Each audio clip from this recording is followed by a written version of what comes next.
Music.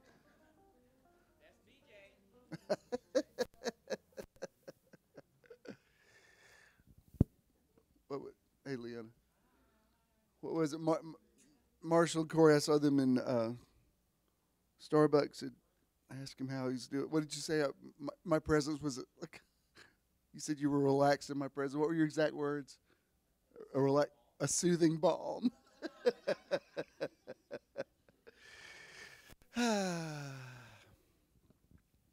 It's going to be such a good day today. I already just feel the energy on it, and I know you do too. Thank you so much for being here. Positive vibes only. That's good. I think everybody knows everybody, but in case you don't, look around. I think you all know each other. If not, please introduce yourself while we're getting hooked up with the internet.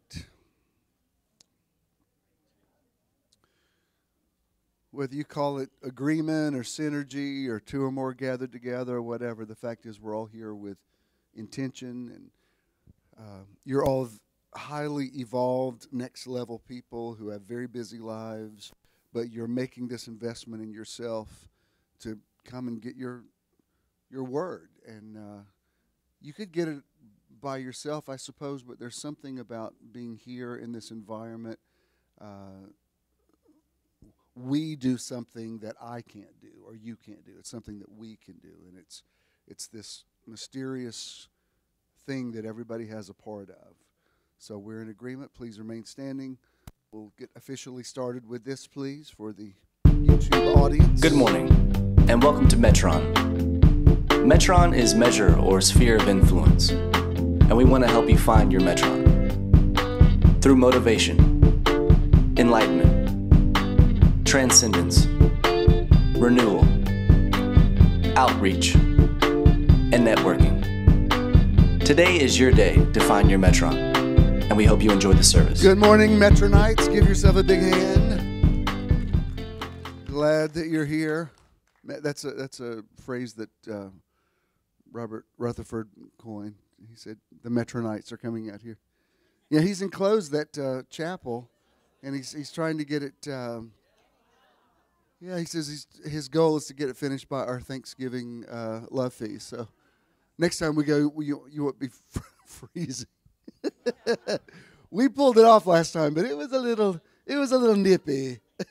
But y'all were good sports. Y'all were good sports about it. Yeah, he's amazing, and he told me somebody donated a bunch of siding to him because they knew me. And he said he didn't know they knew me. He said, I just wanted it's just another wonderful thing you've brought into my life. I'm like, you're welcome for the bazillionth time. Anyway, I'm proud of him. I always love the months when Marshall Ruffin is here. We're especially glad to have Corey with us. Her business is booming so much, we hardly get to see her because the weekends is a big time for Bones and Bloom. If you haven't, go to her website. It's really beautiful. She's a true artisan, and all her jewelry is that's her own creation. But she had some time to be with us today. You know him, you love him. I think every time that we have him, I like what he does even that much more. And I should just let him sing instead of trying to tell you how great he is. Would you please welcome the one, the only Marshall Ruffin. Marshall.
Marshall Ruffin. Ooh. Yeah. You should have warned me you were going to do that one. That wasn't fair. Did you get that off the video from last week? But I mean, had you ever heard of it before? Dude, all right. Now you're my favorite son.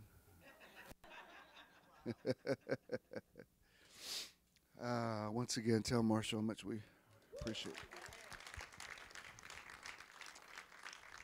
Oh, Lord. You may be seated. Okay, I'm a mess.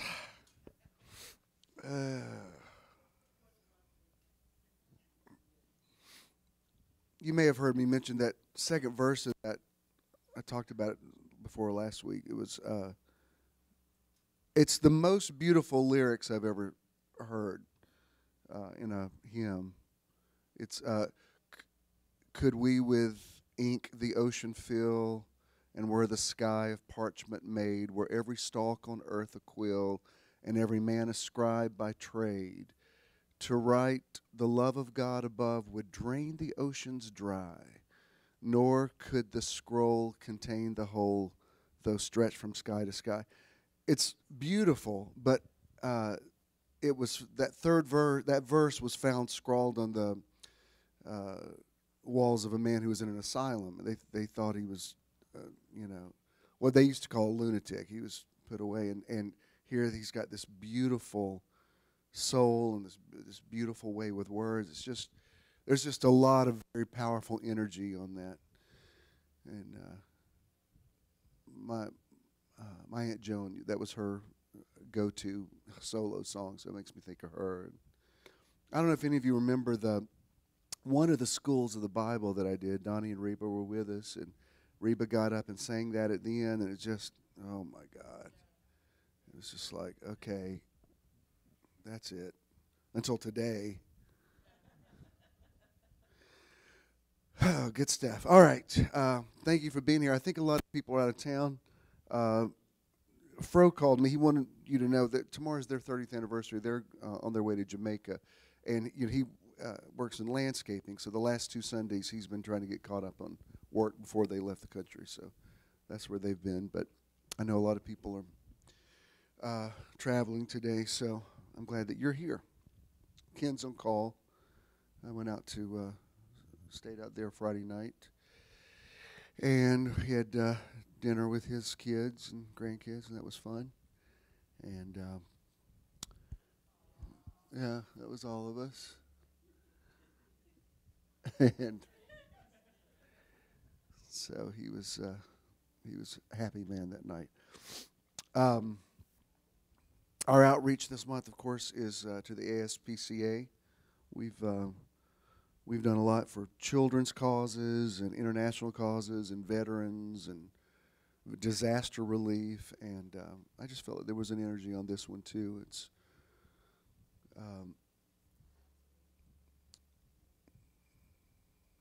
God created the animals as well, and ASPCA does some really tough work. I mean, some of the I don't even like to look at some of the commercials because I'm just like, I can't deal with it.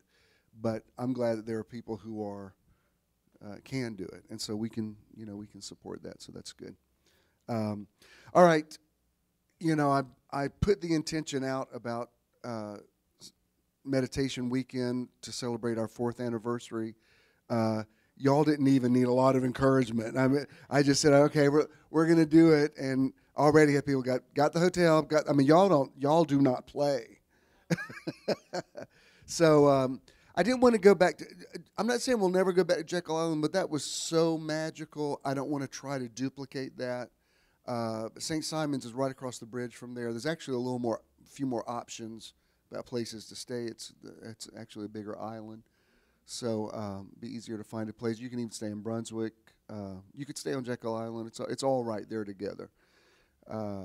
Again, if you're going to go, we'll get you on a group text. We'll let you know where we're going to be meeting because, again, I don't exactly know where that's going to be, but we scored last time, and I'm sure this one will be even better. So very excited about that.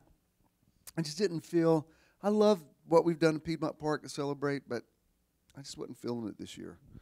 And so this is what we're doing. So let's see what happens next. Continue to do the year of paying it forward. I know you're doing that in your own personal life. One day this week, I paid it forward so many times in a day, just in little ways. People I encountered on the street, people I had lunch with or whatever. And again, it's not the kind of thing that you can really photograph, but it was, my vibration was so high at the end of the day. Like I knew I had made such a positive difference in so many people. It was just, it really is. I don't want to say it's more blessed to give than to receive. I think giving is the receiving. It's like the blessing that you get is, yeah. You don't even have to wait for a 100-fold return. You already have it, just knowing that you've lit the world. So that's good. Okay, I think I can talk now. Y'all ready for the word? Good. BJ, you know what? Whatever we do to get ready for the podcast people, you got that one too? Huh? He'll get it. Okay. Well, I'll just go ahead and say it. So he'll edit it later. Welcome to those of you who are just tuning into our podcast, Metron Live, coming to you live from Metron. Metron people, give the podcast people a welcoming hand. We're glad that you're here.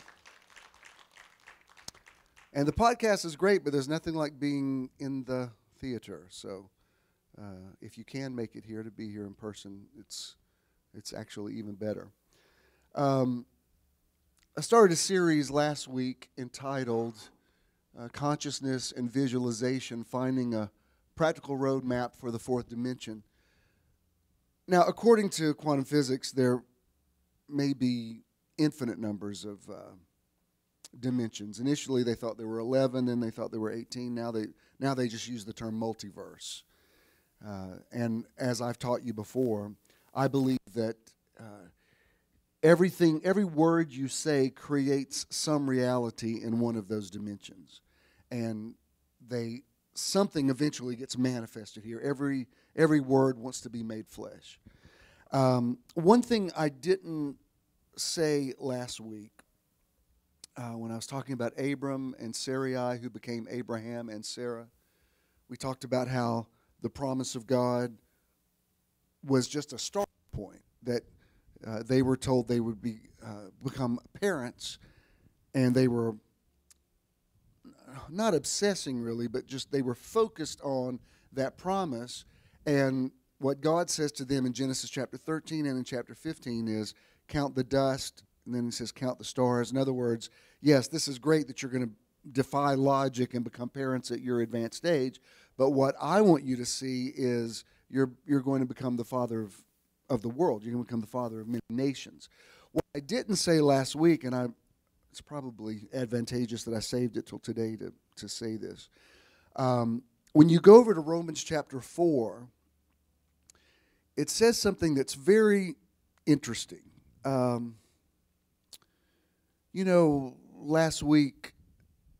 This past week, there's been a spotlight on suicides. Two very high-profile people committed suicide, and as I was reading about it, the numbers of just unknown people who committed suicide just last week is staggering. And reading what some, you can actually turn that off, Karen, thanks. Reading what many Christians have posted about it, it makes me understand why there's so many atheists. Mike Williams, I don't know if you know who he is. I've known him for a long time, and we've had similar trajectories. He posted something that I shared on my page. He said, Anthony Bourdain is not in hell anymore. He was in some kind of hell that he's out of now.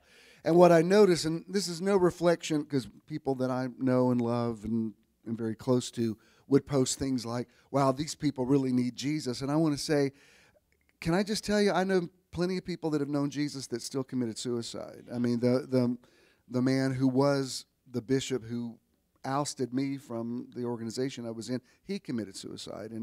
And I went to his funeral, and it was, in all due respect, it was like going to Bizarro World, because everybody there was in so much denial. They kept saying, Jesus called him home, and Jesus called him home, and Jesus called him home. And I wanted to say, excuse me, I don't want to bring the room down, but y'all know he killed himself, right? I mean, I'm not trying to be morbid, but shouldn't we probably address that this man is a spiritual father to so many of you, and has something about him that's so unmanageable, unbearable, that he has to take his own life? I mean, I'm not taking away from the legacy that he left. I'm not saying we should make this all about suicide, but can we at least not say Jesus called him home? Can we just not be in that much denial? And you say, what's this got to do with this? Well, I was thinking about this because in Romans chapter 4, it says, it was accounted unto Abram righteousness because he could believe this. It wasn't about the Ten Commandments. It wasn't about, Abraham didn't know who Jesus was. Abraham wasn't saved. Abraham wasn't a Christian. It says he received righteousness because he could think outside the box. He received righteousness because God gives him this impossible thing, and he believes it. And God says, okay, that's what I want. What does God want? God wants people who act like God. And God's a creator. God's a visionary. God's a seer. God sees more than we see. God declares the end from the beginning. Was Abraham righteous because he was moral? His morality was beside the point. We don't really even know a lot about his morality. What we know is he had some God consciousness. There were just things that Abraham knew intuitively. Like I've told you, I don't even talk about tithing that much, but our whole Judeo-Christian concept of tithing comes from Abram, who, the story about when Melchizedek comes from, he's the king of Salem, and when Abram's coming from war, he gives a tenth of the spoils to Melchizedek. There was no commandment from God to do that. There was no legal thing about it. Moses attached some laws to it because Moses made everything a law. Moses outlawed about 17 of the things you did this week. But 10 commandments didn't satisfy him. He had to come up with 613 commandments. Most of the men here broke it today when you shaved the side of your face, because that was a commandment not to do that. It was, yeah. And but Abraham just instinctively knew things. He just knew to give to this king of Salem, and it wasn't a law. It wasn't a Mosaic law. He predated Moses. He was I think 400 years before the law. And so the reason it's important to look back at Abraham and Abram became Abraham, is it's such a message of universality. God says to him, in you all the families of the earth will be blessed. Not the Jews, not the Christians, not the people of Abrahamic faiths. He said everybody who eventually gets this, who sees something bigger than themselves. And I only brought in the suicide piece to say, I love Jesus, I love Christians, I love Christianity, but people who have such a limited vision to think, oh, just come to Jesus and all your problems are going to be worked out, clearly have never had an office in a church with a counseling appointment. Because I'm telling you, I've spent my entire life counseling with Christians who had major issues, sometimes issues that people who didn't even consider themselves Christians or godly or spiritual could work out very easily. And I'm saying this because of some of the things I'm going to say to you today. I'm kind of giving you a palate cleanser before I take you where I'm going to take you today. But let me show you this thing that Paul says. I'm going to show it to you in two translations. This is 2 Corinthians chapter 4, verse 17 and 18. First of all, in the concordant literal version. It says, for the momentary lightness of our affliction is producing for us, I love this, a transcendently transcendent eonian burden of glory. King James has a far more exceeding greater weight of glory. the word eon means for any length of time. An eon can be 3 days to 3 light years.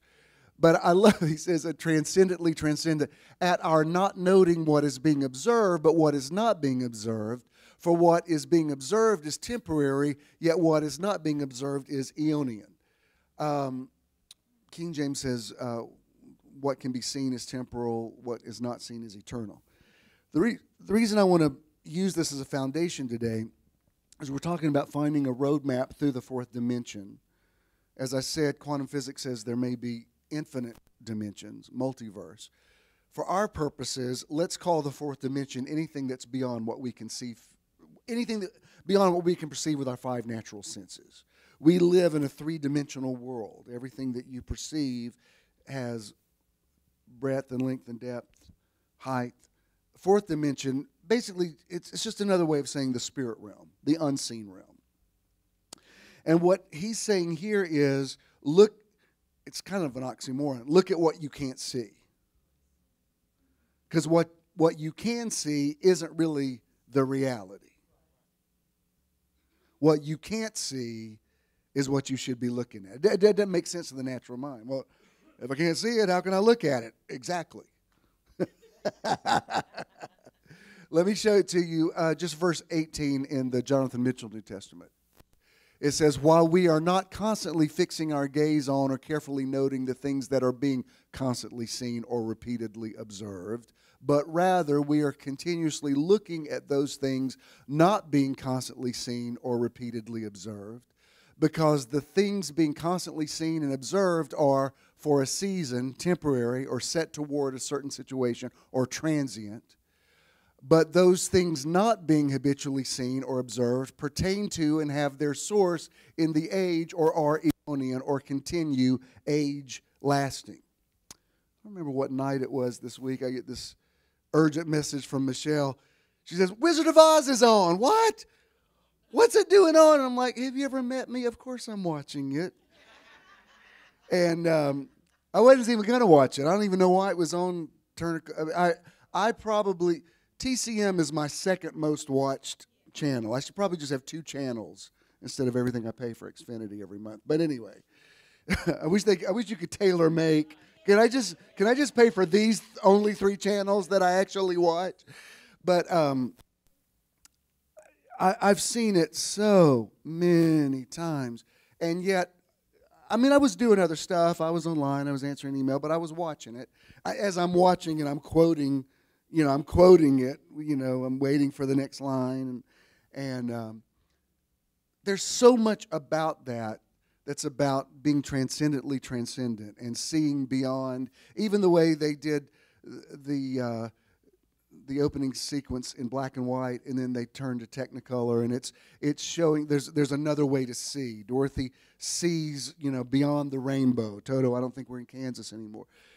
The whole thing is about when she comes back, when she wakes up from the dream, and she sees those characters that are real people in her life that were these other things in this dream world, she has a paradigm shift. And how many times have I said this, where at the end of it, where Glenda says, you had the ability to go home the whole time, and Scarecrow says, well, why didn't you tell her? And she says, because she wouldn't have believed that she had to learn it for herself. That might as well be in the Bible. Because there are some things that nobody, no preacher, not even me, nobody can tell you. You are just going to have to learn it for yourself. And this is what I have learned. Life is going to teach you something. You have to decide what it's going to teach you. Some people at their age have learned to be bitter, cynical, doubting, miserable. Other people have been forced into a place of being transcendently transcendent and seeing the fourth dimension, and through very painful lessons have learned that there is something more. There is something beyond the rainbow. There is a spirit realm. There is an unseen realm. And what Paul is saying is, don't look at what's in black and white. Look at what's in Technicolor. And even though it looks like it was a dream, I remember, of all the times I ever listened to Wayne Dyer, this is the one that stayed in my mind more than ever. I guess because it's such a familiar song. But he was using, you know, that old song that people used to do in rounds, row, row, row your boat gently down the stream, merrily, merrily, merrily, merrily, life is but a dream. He actually used those lyrics about rowing in the current of your river and finding your river and your current and about being at peace and streaming, going gently down the stream, and that life. I thought, this sounds like something I would do, to take some lyrics to something like Rudolph the Red-Nosed Reindeer and creating some profound thing. One of my favorite compliments was when somebody says, or affirmations, when somebody says, I've never listened to that song the same way now that you told me how to listen to it. And let me tell you, once you flip that switch on, you hear everything differently. I remember one day I walked into Starbucks and they're playing James Brown. I feel good, na na na na na na na. I knew that I wouldn't. I mean, I grew up hearing that. And all of a sudden it hit me. I thought, wow, that's interesting. I knew I would feel good, so I had already planned it. I didn't wait. That's profound. I didn't wait to see how the day was going to turn out. I woke up knowing I was going to feel good. Man, that'll preach. Now, when you tell people you're preaching out of James Brown, let's get up off of that thing. There's a whole truth in that. Get up off of that thing and dance till you feel better. That'll preach. That's David encouraging himself in the Lord. You know what I mean? You can't wait till somebody comes along and fixes it for you. You have to see beyond. You have to see into the fourth dimension. And that requires consciousness. Consciousness means everybody's walking in this dimension and I'm up here. I'm not better than you. I've just been through some things and I've had maybe some spiritual guidance along the way that has helped me see this thing from a different vantage point. And it's in seeing it from a different vantage point that you go to heaven. It's accounted unto you to righteousness because you understand the impossibility of your own life and you choose to see it with no regrets. You are grateful for every lesson you've learned. You don't have any enemies. You just have teachers. Some of them taught you hard lessons, but they helped make you the person that you are today. And that's beautiful. That makes you, if that's heaven, and it makes you look forward to getting older. Instead of dreading it, you're like, wow, I know so much more at 60 than I did at 50. Can you imagine what I'm going to be at 70? And that's the way you have to look at it. It's not a negative thing. It's like, wow, I'm really moving forward in the school of life. And yes, the Holy Ghost does have plans for me. And I'm making contact with that spiritual guide that is leading me. I am manifested in 3 dimensions, but I'm navigating through the 4th dimension. Yes. Let me show you a couple things before I get into what I really want to talk about.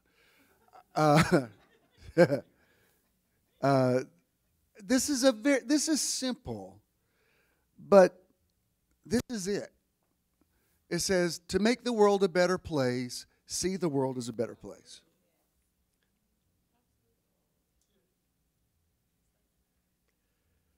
In the words of Glinda, the Good Witch of the North, that's all it is.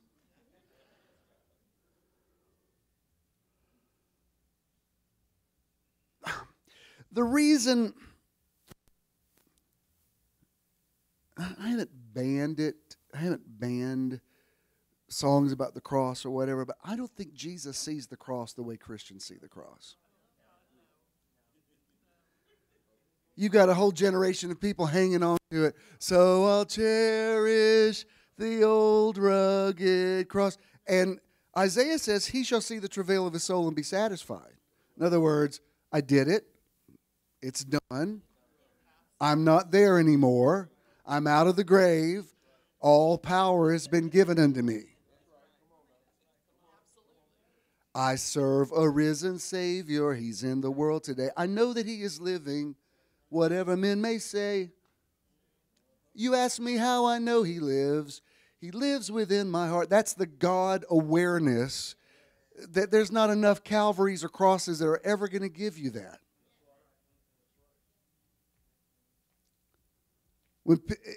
I haven't heard anybody say this to me in a long time, but when people used to say to me, I don't think you preach the cross enough, I don't think you respect what the cross did as much as I do. Because I'm so convinced that it worked, that it was mission accomplished, that it's a foregone conclusion with me. I don't have to be like, have a cross in your face like Count Dracula every minute, go cross, cross, cross, cross, cross, cross, cross. I don't have to do that because the reality of it has been manifested in me, and it's no longer I that lives, but it's Christ that lives in me.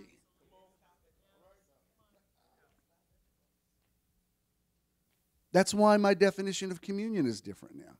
And I love every one of those communions that we did for all those years. I loved every one of them. They were a stepping stone to where we are now. And now I realize communion is every time I talk to somebody that I have a connection with. And there's this thing that happens. You start feeling, you don't have it with everybody, but there's some people who are on the same frequency, and you just say a word to them or something, and there's just like a little connection, and you feel like, ooh, like I feel it. I feel the vibration.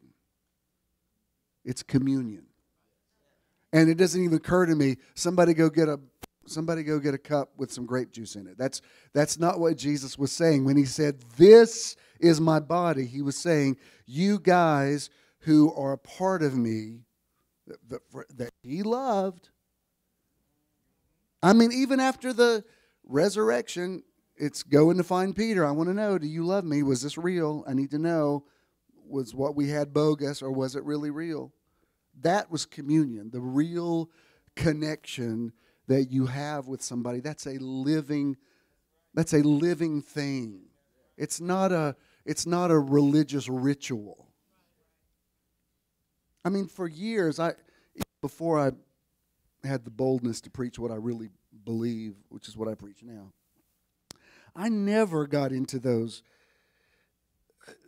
So many of those gospel songs, like, I don't know why he loved me, or I don't know why would he want to be with me, or what, how could he possibly stand me? And I think, really, is that your concept of the creation? Is that you're so grotesque to him as the only way he could even stomach your stench is to look at you through the blood? I mean, really, nothing against the blood, but really, that's what you think that he thinks about the creation?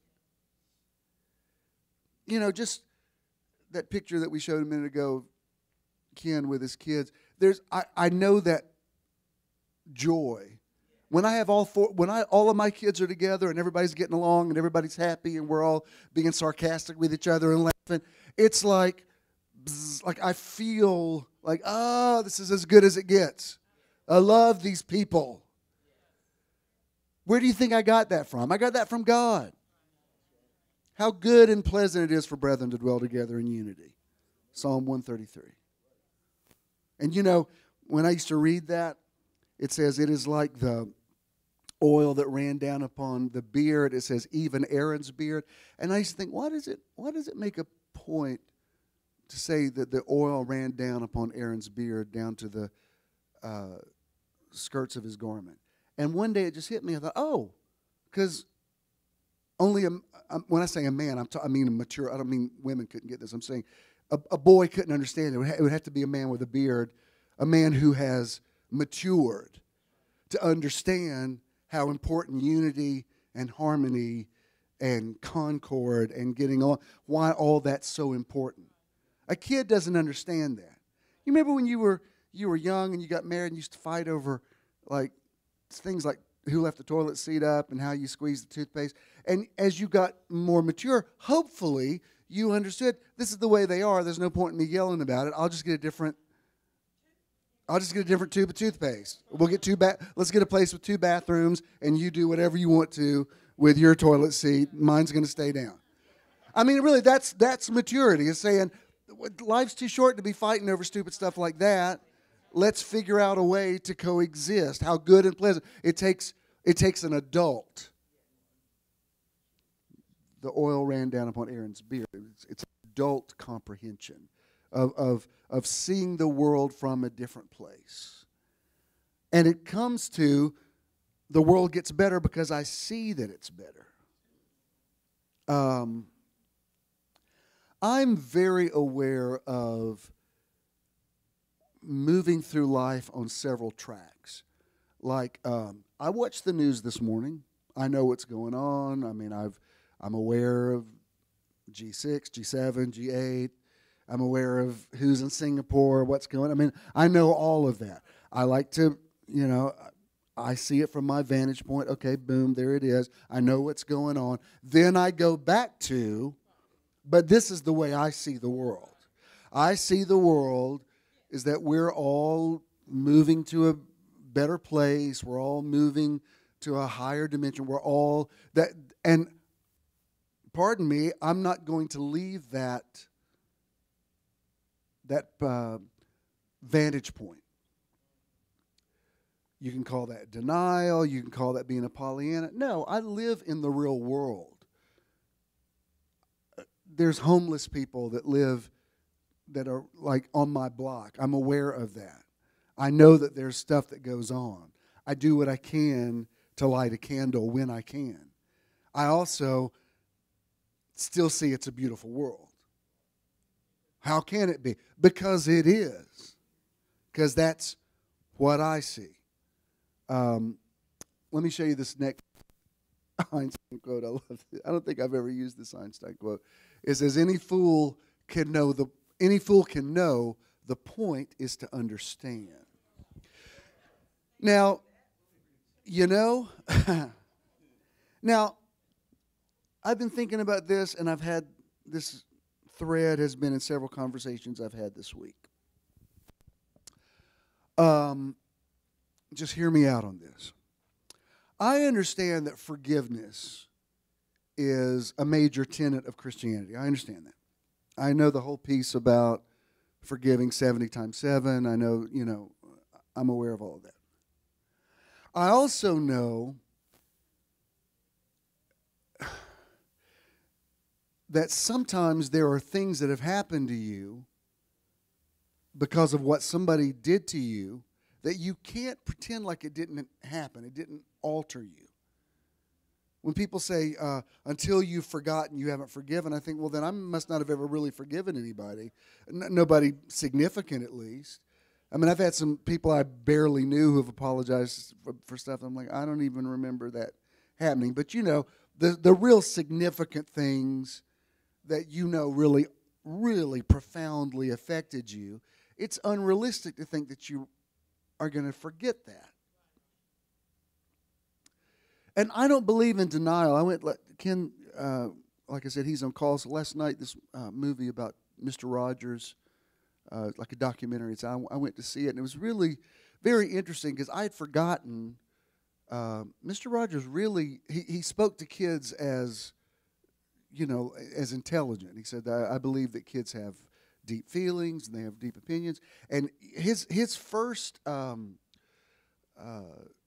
show in 1968 was right after Robert Kennedy's assassination, and the first thing he dealt with was assassination, trying to explain it to kids because they were seeing it on the news, and parents would just say, "Oh, leave the room or turn the channel," but you can't keep kids from knowing what's going on. And it was very interesting because he dealt with race relations, and he dealt with how to explain divorce to kids and death when a pet dies or when grandma dies or whatever. And our instinct to say, "Oh, you don't talk to children about that." And he was just the opposite. He said, "No, it's better if you just go ahead and talk about it." And I thought that's he was an ordained Presbyterian minister and very unusual man. And what's that got to do with forgiveness? Well, one thing that I really liked, I didn't read the book, The Shack, but I did see the movie, and so many people told me about it, I kind of knew the story. I thought it was interesting that the premise of the story, and this, spoiler alert, but the main character in the story, his little girl is abducted and molested and killed.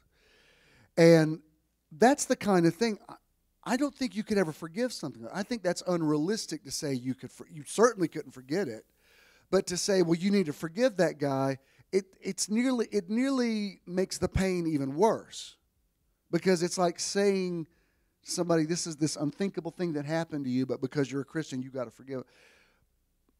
The story of the shack is try to understand why the guy did what he did. Now, that doesn't mean you make peace with what happened. It means that you learn to coexist with it and you see things from a different vantage point. This is where I'm trying to take us today when we talk about the fourth dimension. Nothing against forgiveness, but I think there's something higher than forgiveness. And that is, like for instance, I have people in my life that I know did or said things to me that were really painfully life-altering, that they don't even maybe even realize that they did, or they have never owned it or whatever. And you know, at a certain point, it's so far past it that you think, how would you even talk about it? And sometimes there are people who are still in your life that you just have to figure out, well, I've got to coexist with them, so I guess I'm just going to have to push it down and not ever deal with this. And how many families especially go through years and years and years of being together and never really addressing the elephant in the room, and we've all got them. Everybody's families got the thing that, you know, you can't talk about when so-and-so's in the room, but, you know, everybody does. When you say, well, you just understand my family's dysfunctional, everybody's family's dysfunctional. Don't flatter yourself to think. So some may have more advanced levels of dysfunction, but there's no, the idea of the perfect family, that's out there with unicorns and fairies and leprechauns. And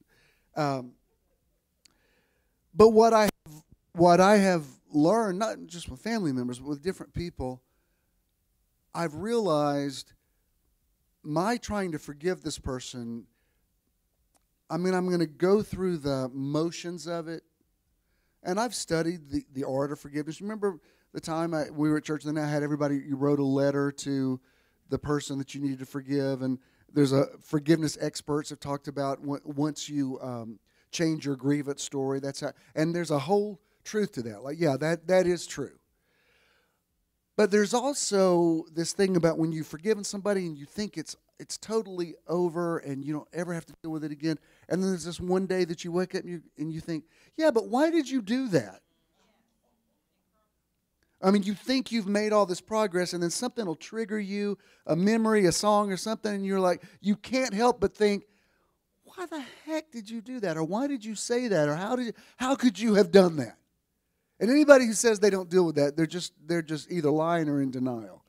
And it surprises you sometimes. You think, well, I thought this was already put to rest. Where is this coming from? What I believe is in the fourth dimension, there's a place of consciousness and visualization where you compartmentalize. It's like this part of me says, yeah, you're basically a jerk. But this part of me understands why you're a jerk. And it helps me deal with you. I'm not trying to forgive you anymore. I'm understanding this is how you are, and now I understand why you are this way. And it's, you know, Jesus said, I give you the keys, plural, to the kingdom. We're constantly unlocking mystery after mystery after mystery. And sometimes there'll be this little piece of information you get, you think, oh, okay, I get it.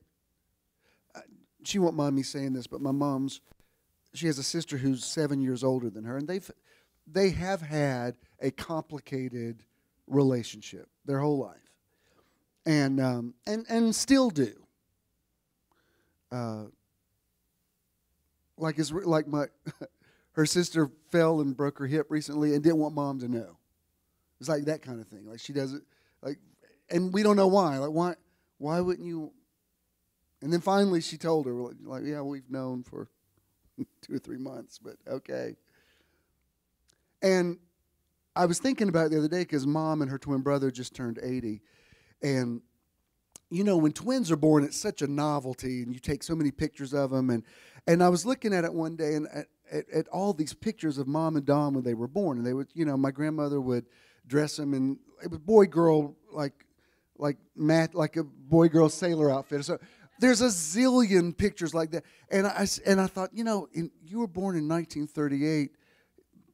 People didn't have cameras that often, and I think that must have been pretty challenging for a 7-year-old girl to suddenly these twins come in. It's all the news. I mean, when Mom and her twin brother were born, the governor of South Carolina came to the house to visit them, and it was in the newspaper about the Polk twins. And I was looking at those pictures, because I've seen them my whole life, but I was looking at them one day and I thought, you know what? I understand why y'all have had the issues that you've had, because her inner child is still having to deal with the fact that she was just 7 years old, and then y'all came in.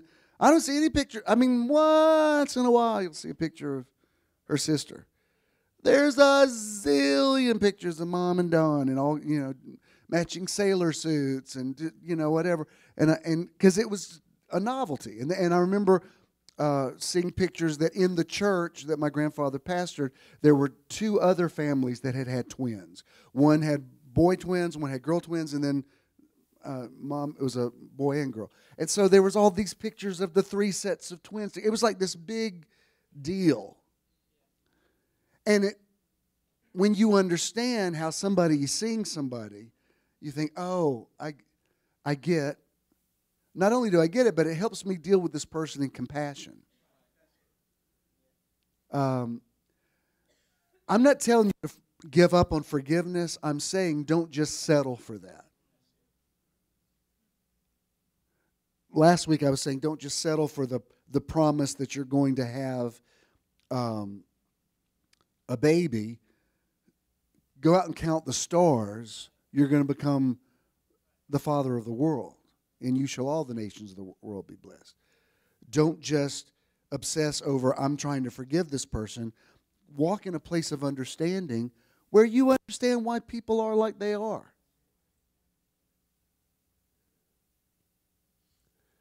I'll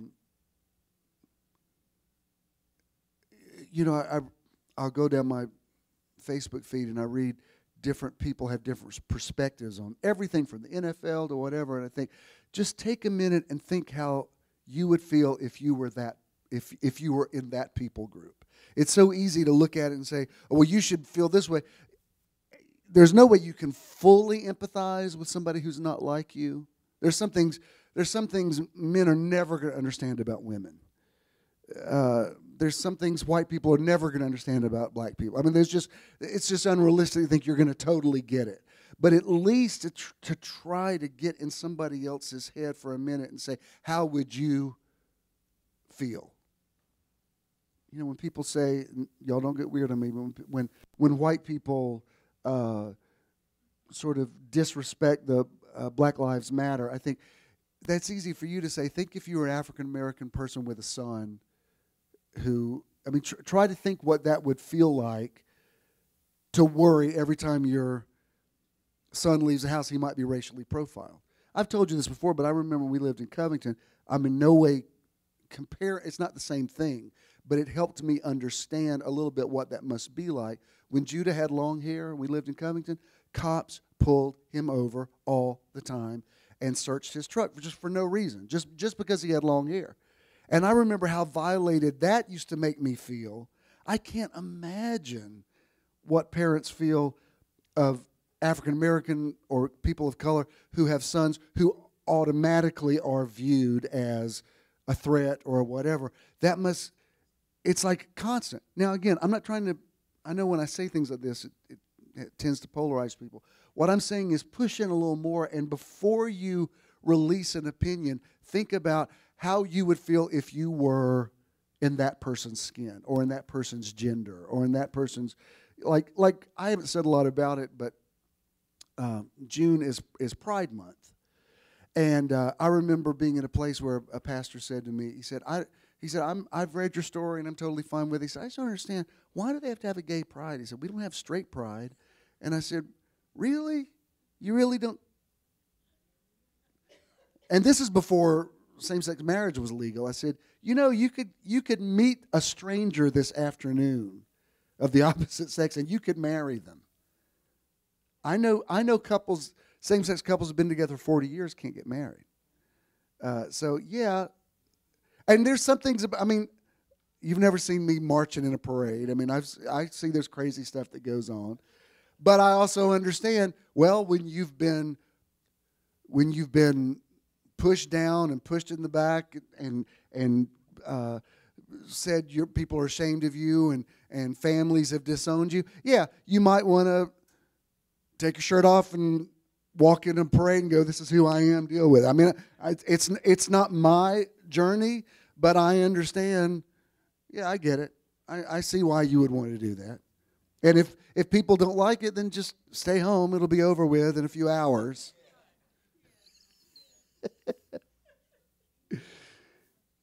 I've told you this before. I remember a few years ago walking into, they had the Atlanta Arts Festival in Piedmont Park, and the preachers were out there in their bullhorns preaching about, you're all going to hell. This one guy said, this is the arts festival. This isn't gay pride. This is like paintings and you might want to save this whole thing for October, because you're using all your ammo right now, and these are just people with paintings. Nobody's making a statement. Just trying to sell some artwork. God hates this. Like, no, really? God hates art? Wow, that's deep. God is anti-art. And I remember Dr. Lovelace said something one time that really impacted me. He said, we have to get to a place where we learn to forgive the world. Wow, that's deep. To understand, even when you've been victimized by somebody, I'm not saying make peace with it. I'm not saying don't push back. I'm saying understand why you were victimized. Because understanding it's a different reality from a different perspective. When you stay in this third dimension interaction, it's like, I'm trying to forgive you, but then you hurt me again, then I'm trying to forgive you, hurt me again. In the fourth dimension, consciousness is saying, I understand why people are. You know what Jesus said? Father, forgive them, for they don't know what they do. That's what he was saying is, I'm lifted up from if I be lifted up, I will see the world from this vantage point. I saw so many people saying this week that Anthony Bourdain was in hell. And I'm like, what? Even if you believe that, what's the point of even saying that? Why you got to pile on? Well, he was an atheist. Really? Like, why wouldn't you just say, if that's where your theology is, why wouldn't you at least say, we're believing that the mercy of God would find him, and and that maybe in his dying breath, whoever calls it.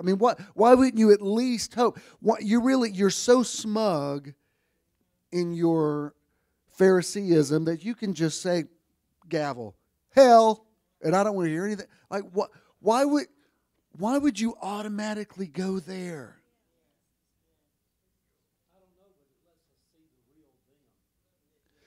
What I'm saying is so much of that theology is filtered through this understanding of you have to pray this prayer, say this thing, and if not, you're going to hell. Look, I was looking at a thing, something on Facebook. It was showing baby pictures of notorious people. It was like Hitler and Jeffrey Dahmer and Charles Manson, all these people. And you're looking at them like, wow, how did that kid grow up to become that? And with each slide, it would tell you the horrible things they did, And when you're reading that, you're like, yeah, there really ought to be a hell. That seems logical.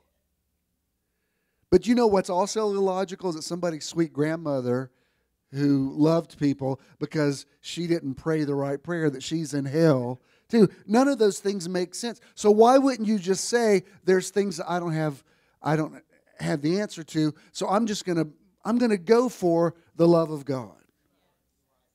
Why don't we just believe that God's mercy endures forever? Even if your theology, I'd totally forgotten about this story. Avery reminded me of it. Sweet. But back a few years ago when I just started doing School of the Bible and we were having a little exodus at the church because, people love their hell. You could say heaven's a state of mind and they don't blink, but buddy, if you take hell away, people just freak out. So that's why I don't get into that conversation anymore. But I remember we had taken, the kids were small, we were at theater there in Conyers, about to see a movie, and the credits were already rolling. And this woman comes up behind me and she says, Bishop Swilley, can I ask you a question? And I said, well, can it wait? Because the movie's about to start. No, this will not wait. This will not wait. Okay, what? So I get up and walk in the aisle with us. What is it? I've heard that you don't believe in hell anymore, and I just had to hear it from you. I had to hear it from you. I said, well, it's not that I don't believe. I'm got my voice down trying to give her School of the Bible 101 and, quickly. It's not that I believe, all were lost in Adam and all are found in Christ. I'm like trying to explain to her Pauline theology. No, but I need to know, do you believe in hell? Do you believe in hell? I said, well, it's not that I don't believe in hell. It's that, the movie started. It's that I believe, God's mercy endures forever and every knee will bow and every tongue will confess. No, but finally I thought, I'm not going to be able to shut up. I said, yes, I believe in hell. I believe most of humanity is going to hell. I believe all mentally challenged people are in hell. I believe all Native Americans are in hell. Everybody who lived here on the earth before Jesus came, they're all burning in hell as we speak. She said, oh, praise God, praise God, praise God. I knew it wasn't true. I released so many endorphins into her brain, the idea that people were burning. It just made her day. And when I saw her skipping out of there, I was like, yeah, everybody's going to hell. Mentally challenged people are in hell. Oh, my Lord. I thought she was going to ask for a recording of it and say, just say that a little slower. And I looked at the happiness on her face. I thought, boy, that is some sick.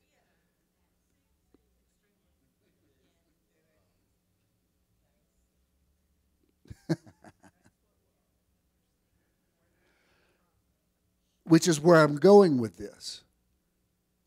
I find that so reprehensible that I think I don't have any tolerance for you. I can't stand you. So if I'm going to be evolved, I'm asleep on the boat, and other people are saying, do you not care that we perish? Because I'm navigating in the fourth dimension, I can wake up and say, oh, ye of little faith, peace be still. I know how to calm a storm. I'm living on a higher frequency. My reality is, let's cross to the other side. It doesn't matter what a storm. My understanding of theology is, it doesn't matter. I don't care what you did. It doesn't. I'm not sin conscious. I don't need to know. I don't need some juicy bit of gossip because I don't care. If I want to watch horrible people do horrible things, I can watch Showtime. But also understand, wow, that's the space you live in. You can't have the compassion until you have the understanding. And when someone they've never had revelation, they've never thought of it, it's never been challenged, all they hear is that you present. See, some of us are blessed. I know I'm blessed, and I think the reason you're here is because you're the same way. My whole life, if I ever heard somebody who had an opposing viewpoint, I was interested in what they had to say and why they thought that. Like, it's not in my nature to automatically prove you wrong. I'm interested in dialogue. Really? You're an atheist? Why? I'm not asking that as to, I'm going to try to convince you of God. I'm just curious, why do you feel so passionately there's not a God? Usually when you hear somebody's story, it's like, oh, your issue's not with God, it's with something that happened in religion or some religious person who did something to you when the horizontal was broken, it affected the vertical. It never occurred to me look down. I talked to somebody this week who told me they'd had spent a year in jail, and I never knew. This is somebody I've known for a while. I didn't know they'd ever been incarcerated. And I said, I'll tell you one thing. I said, one thing I'm blessed about is that I started going with my dad to do prison ministry when I was really young. I mean, I remember we lived in Macon I was 5 years old standing on a piano bench singing for the inmates there, and those guys would be crying because they saw a lot of them had kids my age and couldn't see them. And because I grew up seeing that, I learned to not ever look down on somebody who's incarcerated. I would think, wow, if I'd had the same life experiences as you, I'd probably be in the same place. So, and I used to hear this all the time. I know you guys hear it because you do a lot of prison ministry. What I would hear from people when I would go to minister, and I haven't been in a while, but when I would go to minister, people would say to me, when you come here and preach, I don't feel like you talk down to us. I feel like you talk to us like we're your peers or your equals. And I said, well, that's what I feel. I mean, I just feel like you've had a different set of circumstances that has brought you here. You know, it's a real place of freedom to have to stop judging people. When you hear somebody's been married 13 times and you just think, wow, hope you get it right on number 14. It's like you're not mad at them. You're just like, wow, what in the world? Do you know what I mean? It's like it's compassionate because you think that has to be rough. I mean, seriously, I'm not making light of it. I'm saying some people have been through horrible situations. I know women that have gone back into abusive relationships over and over and over again. I don't judge them. I think, dear God, what in the world is broken in you that you keep looking for abusers? Why do you think that's what you deserve? And I can't even say that to them because they're not in a place to even hear that. Because she wouldn't have believed it. She had to learn it for herself. Listen, there's a reason why Proverbs talks about a word in season. Sometimes when you tell somebody something and they're not ready to hear it, all it makes them do is double down even more and to prove you wrong. Like, you're not going to tell me. So you honestly have, love helps you live and let live. Just to say, well, I hope you work out your stuff. I'm to a point now, I'm so fourth dimensional that I think, I hope you work out all your stuff in this dimension, but you might not. I mean, I've done funerals for people that I think, well, you didn't get all your stuff finished. So on the next one, you'll on the other side, you'll get stuff resolved. Best case is do it today. Just so you can enjoy your day. This next thing I want to show you, Eckhart Tolle says, if your mind carries a heavy burden of past, you will experience more of the same. The past perpetuates itself through lack of presence. The quality of your consciousness at this moment is what shapes the future. Consciousness, visualization of a different outcome. Sometimes it's just a different thought. Something as simple as, I've done this so many times since we got GPS, and I love GPS. Sometimes I'll be driving someplace I've driven my whole life, and I'll put it in GPS because I think, you know what, there may be a better way to go that I've never even considered. I'm just so used to, if you get from point A to point B, you drive here. And I can't tell you how many times the guidance system will take me through some other way, and I think, wow, you know what? This makes so much more sense. I never even thought about going this way, but this actually is better. What's that got to do with this? You're saying a new thought can change everything. Jesus said, you repent your way into the kingdom. The kingdom comes when you start thinking differently about your life, about your essence, about God. This next quote, Tommy Newberry says, we've been given the power to have what we visualize, but we tend to visualize what we already have.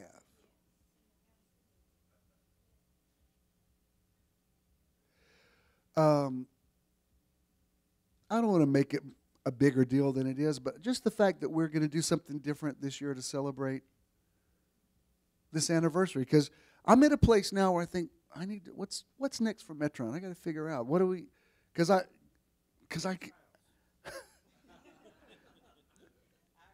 because I'm not going to say I don't have clarity. I'm trying to get the picture in focus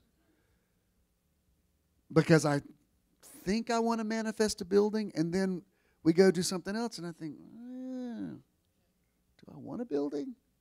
And so I'm trying to figure that out. It's going to take a minute to say, was that trip to Jekyll Island, was that just some magical fluke, or was this kind of the wave of the future? And if it is, then I got to figure out what would that be like. Can I be really honest? How do I make a living if we do that? I got to figure out, well, could I do that? Could we, but in the meantime, I think, well, we're at least doing something different. And just the idea of doing something different creates new possibilities.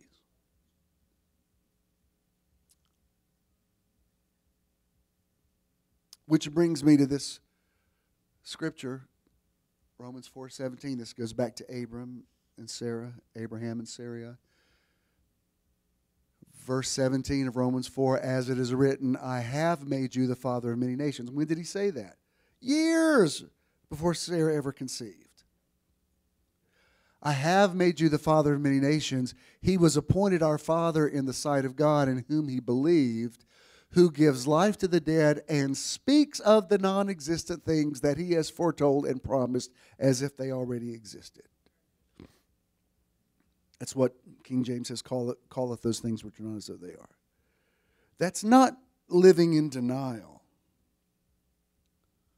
It's crazy when somebody's going to the hospital for surgery and you say, well, what surgery are you having? Oh, I can't tell you because I'm calling those things. Well, that's ridiculous. If you're having, just tell me what you're having done. That's not a bad confession. That's just give me the information, and then I'll say, well, let's believe for the best. And I don't really hear that kind of stuff. And we're at a good place now where I think people have found their equilibrium with speaking faith, but also being able to communicate. And to also know that there's some things you have to do until, like somebody says they're on an antidepressant. I think, well, I hope it's temporary, but you got to do what you got to do. And if it's something that you've got to do to take you through a rough patch, I'm not going to judge you. That's the other thing I saw this week. People being way too judgmental about people who commit suicide. I think, you know what? Just don't even weigh in on that one about what you think. Oh, that's such a selfish act. There's no way you can, when somebody's to the place they could take their own life, you may not have even gotten to a place where you could even empathize with that. Exactly. That when you hear somebody committing suicide, your first impulse should be, but for the grace of God, there go I. And, I don't even know what to say about that.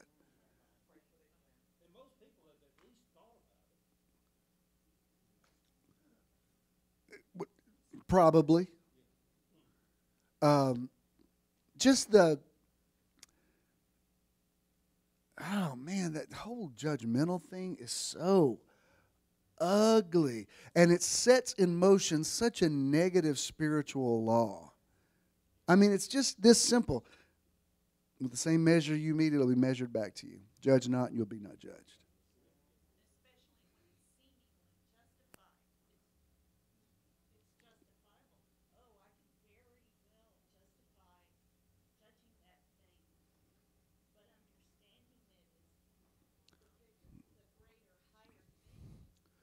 Exactly. Exactly. Which still comes back to, I'm not looking at everything in a three-dimensional world. The tree of life has many branches. And, one thing I love when in John's vision of the next dimension, he sees a city, and I get it. I love, he sang this morning the city that is built for its square. I've already mentioned him. I said when my dad goes, I want you to sing that at his service. I love that song. I'll meet you in the morning. That God, has a city. I love that imagery. But the big payoff in the Bible, the book of Revelation, is to get back to the tree of life. It's not streets of gold. If you go to the final chapter of the Bible, it's you have a part in the tree of life. And there's just this one statement that always, I just feel the buzz on it. It says, and the leaves of the tree are for the healing of the nations. I can read that line over and over and over again. There's something about, it's like honey in the honeycomb, that word. That's not talking about going to heaven somewhere. In heaven, why would our conventional ideas of heaven, why would there be nations that needed to be healed? It's talking about a present reality.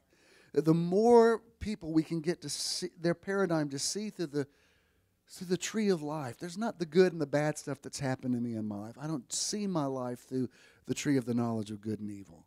I see it through the tree of life. And that tree has a lot of branches and it has a lot of leaves. And there are people that need the healing of that. And I'll tell you, religion's not giving it to them.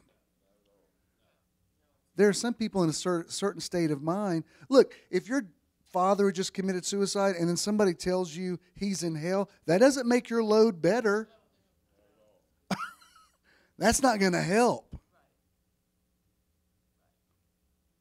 And that's the kind of stuff that people hear. But those of us who are navigating through our consciousness in the fourth dimension come to a place where we lay judgment down. And when we see people who are caught in that religious labyrinth where you just have to say, I have compassion on you. I'm just not there anymore. You can bark scriptures at me. You can tell me what the Bible says. That's fine. I even understand why you feel like you need to do that. For people that think the world is spiraling out of control and it's the end times, they see everything through that paradigm. So I understand. I used to look through that prism too. I get it. It's just so liberating when you get to that place that people just can't trigger you anymore. I'm not saying I'm totally there. Like sometimes I'll think I'm totally there, and then something will happen and think, there's a little tree of knowledge of good and evil growing up there. But at least I recognize it. And at least I say, I don't like the way this feels. I don't like the way that conversation felt. I don't like the way these thoughts feel. And I'm not even mad at myself for feeling them. You love your neighbor as you love yourself. The more compassion you have for yourself, the more compassion you have for people. The more compassion you have for people, the more compassion you have for yourself. So even if you have an off day, you can say, bless your heart. You've done so good. You deserve a day of self-pity. Now we're just going to let you have one day of it because you know better. And there's something about when you allow yourself that, then you're like, well, I'm over it. I'm over it. And I want to go back to that place of loving the world, loving myself, loving people as they are. How do you get there? You get there through visualizing a different reality than what a lot of other people may be living in. And feel sad for them that they don't feel it yet, and feel hopeful for them that eventually they will. Eventually you'll get this. And my loving you will help you get there quicker. My telling you you're wrong is going to make you go one step forward, 2 steps back. You have no need that any man should teach you. You have to allow, I realized some time ago, I don't teach. I create an environment where people can get into a safe space and get in touch with their own revelation. That's what I do. I'm not a teacher. I think if I were a teacher, I would be irrelevant. You call me a seer. Oh, I'll accept that. I can see a different thing. I can pull you into a place where maybe you can see this, but I can't make you see it. You have to see it. And there'll be these little signposts that I get along the way. I'll just get a message from somebody or whatever, and it lets me know, oh, okay, you're seeing it. You're seeing it. I couldn't make you see it, but I got you into I created a safe space where you were okay to look, and then you could see it. I'm not saying you don't need me, because you do. What I'm saying is I understand what my role is. Anytime if I say something or anybody says something that resonates with you and you think, oh, that feels right, I felt like I knew that, it's because you did know it. And there's a gift to educate. The word educate means to draw out. It's to accept you like you are and then to draw that out of you. Okay, I'm like GPS. I'll take it. Religion has told people that they're less than or whatever. And so I understand why people have the responses that they do. Again, when I read this week people saying, these people that commit suicide need Jesus, I think, wow, you need revelation. Because I know people that know Jesus and have to deal with these very things. And see, when you tell people, oh, come to Jesus and you'll never be depressed again or whatever, you're lying to them. And then when they do come to Jesus and they find out, wow, change is incremental and you know, it's a going from glory to glory, and it freaks some people out. You know, one reason I'm not saying I'll never do it again, but the reason I'm out of the era of laying hands on people in a prayer line, because it seems to create the idea that if I pray for you, then you got it. And it's like an assembly line kind of thing. It's like, and I did it for years and I was walking in the light that I had. Now I think, no, I want to throw that net out wider.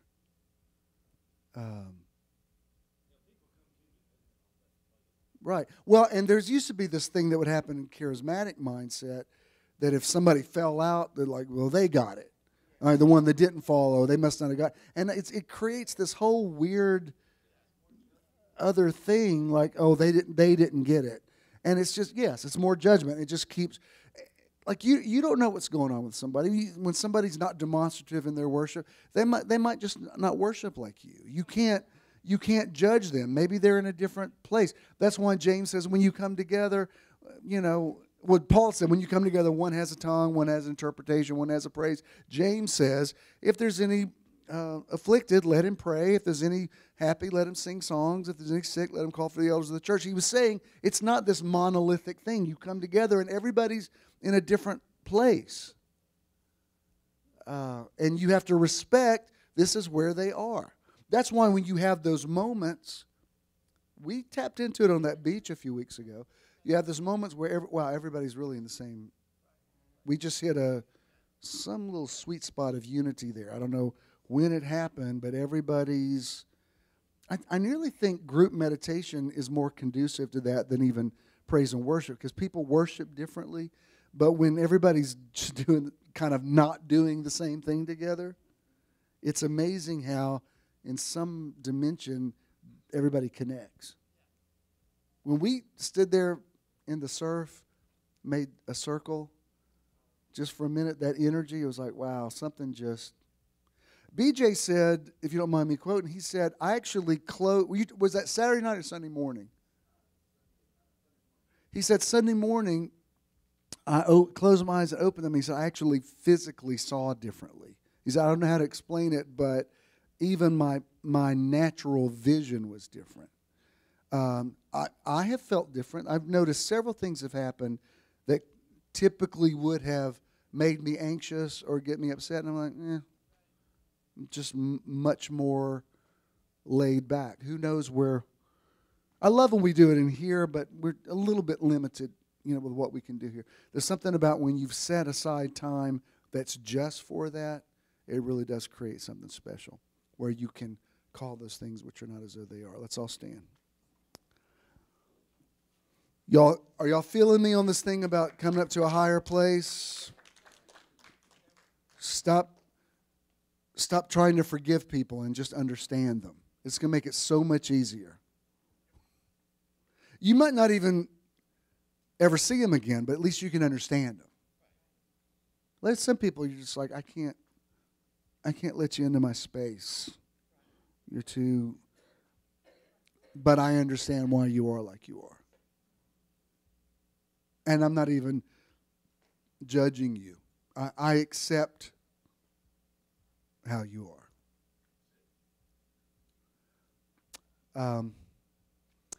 Play the ending, please, for our YouTube audience. And then I'm going to let you go. Contributing to Metron is quick and easy. And you're going to have a beautiful day. Simply text the amount you would like to give to 404-620-5044. And now you can give anytime by texting this number. You will then receive a one-time registration form that links your phone number and opens your account at SimpleGive. Complete the form, and you will then receive a successful registration and donation page. For additional information on your account, visit bishandthenow.com and click the Support tab. Then, My Online Donation. When you contribute to Metron, you're also supporting the charity or organization of the month. Thank you for your investment in Metron. If you're making a check, just make it a JESM, and Danny will receive that. If you have cash, go pay it forward. Go be a blessing. Given several dollars out this week just to guys on the street that I could tell it just really made a difference for them. You know what I mean? It's like it real. I don't give to everybody, but sometimes there's a way a guy will ask, and I think, yeah, all right. Well, he might be going to buy a drink with that. Yeah, he might. He's probably an alcoholic, so he probably needs a drink. It's just something about like, I didn't fix his problem, but maybe I made his burden a little lighter. So sometimes you can just keep it flowing. Exactly. What Joanne said is just for a moment, just to have that human experience to make eye contact with somebody. Because this one guy said, do you have any change on you? And I said, no, I don't, buddy. I'm sorry. I walked. And I said, but you know what? I do have some cash, which I usually don't have cash with me. And I said, this is what I can do. And I gave it to him. And it was like it just really made a difference. Well, they need to get a job. Just shut up. You don't know that person's situation. You don't know. The last thing they need is judgment. What? Totally. Just something as simple as this week, I sat down at it's like a mall a mall area close to my place. And I sat at a table with these two women. It was like a public place, and I took a picture of my food. And she said, why'd you take a picture of your food? And I said, well, I don't know. When I eat well, eat right, I want to encourage other people. That makes such a difference. They said, you're such an inspiration. She actually said, I want to eat healthier. I said, well, every little bit. I said, I don't always eat this healthy, but this looks really pretty. I want to take a picture of these vegetables. She said, it's like you just light a candle, didn't you? Don't you? I said, well, I do what I can. But she actually said, this makes me want to eat healthier. I was like, well, all right, maybe I helped a little bit. I got to let y'all go. And listen, Ken's not here today, so whatever he does, somebody's got to step in and help with the tear down. You're going to have a beautiful day. Good things are happening to you. I bless your consciousness. I bless your ability to visualize. I bless your ability to have a different perspective, and that you know your way around the fourth dimension. In Him you live and move and have your being. You are spirit beings having a manifestation in the material world. I love you. See you next week. Go get your hotel room. Find a place. Or find somebody that looks cute and ask if you can stay in their room. Do what you can.